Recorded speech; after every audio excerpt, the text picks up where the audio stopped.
LPG tanker lorry உரிமையாளர்களின் காலவரையற்ற வேலைநிறுத்தம் தொடரும் என அறிவிக்கப்பட்டுள்ளதால் சமையல் எரிவாயு சிலிண்டர் தட்டுப்பாடு ஏற்படும் அபாயம் ஏற்பட்டுள்ளது. மத்திய அரசுக்கு சொந்தமான எண்ணெய் நிறுவனங்கள் அறிவித்துள்ள புதிய டெண்டர் கட்டுப்பாடுகளை தளர்த்த அறிவிக்காத நிலையில் தென்மண்டல எல்பிஜி கேஸ் டேங்கர் லாரி உரிமையாளர்கள் வேலைநிறுத்த போராட்டத்தில் ஈடுபட்டுள்ளனர். இந்நிலையில் எல்பிஜி கேஸ் டேங்கர் லாரி உரிமையாளர்களின் வேலைநிறுத்தம் குறித்து கோவை அவிநாசி சாலையில் உள்ள தனியார் ஹோட்டலில் பேச்சுவார்த்தை நடைபெற்றது.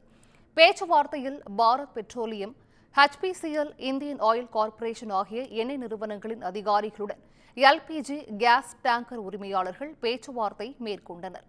தென்மண்டல எல்பிஜி கேஸ் டேங்கர் லாரி உரிமையாளர்கள் தலைவர் சுந்தரராஜன் தலைமையில் பேச்சுவார்த்தையில் நடைபெற்றது.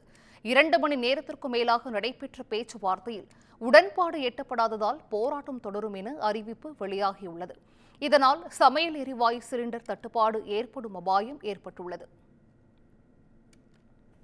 மேற்படி டெண்டரில் எங்களுக்கு பாதகமான அம்சங்கள் நிறைய உள்ளதால் நாங்கள் பலமுறை ஆயில் நிறுவன அதிகாரிகளிடம் தொலைபேசியிலும் அவர்களுக்கு இமெயில் மூலமாகவும் எங்களது கருத்துக்களை சொல்லி இந்த விதிகளை மாற்றி கொடுக்குமாறு கேட்டிருந்தோம். கடந்த 17/3/2025 சென்னையில் நடந்த மீட்டிங்லையும் கிட்டத்தட்ட எங்களுடைய 300 மெம்பர்கள் அன்றைக்கி கலந்துக்கிட்டாங்க. அந்த கலந்தாலோசனை கூட்டத்திலையும் எங்களுக்கு விதிமுறைகளை மாற்றும் வரை நீங்கள் சீக்கிரம் செய்து கொடுக்குமாறு நாங்கள் கேட்கும்போது 24ஆம் தேதிக்குள்ளே விதிமுறைகளை மாற்றி கொடுப்போம் என உறுதியளித்தார்கள்.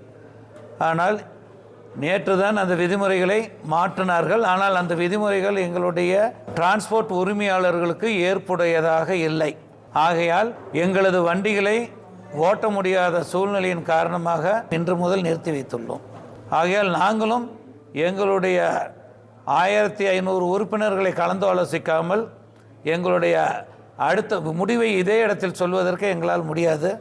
எங்களுக்கு நல்ல முடிவு கிடைக்கும் வரை நாங்கள் வேலை நிறுத்தத்தில் நிச்சயமாக ஈடுபட்டுள்ளோம்.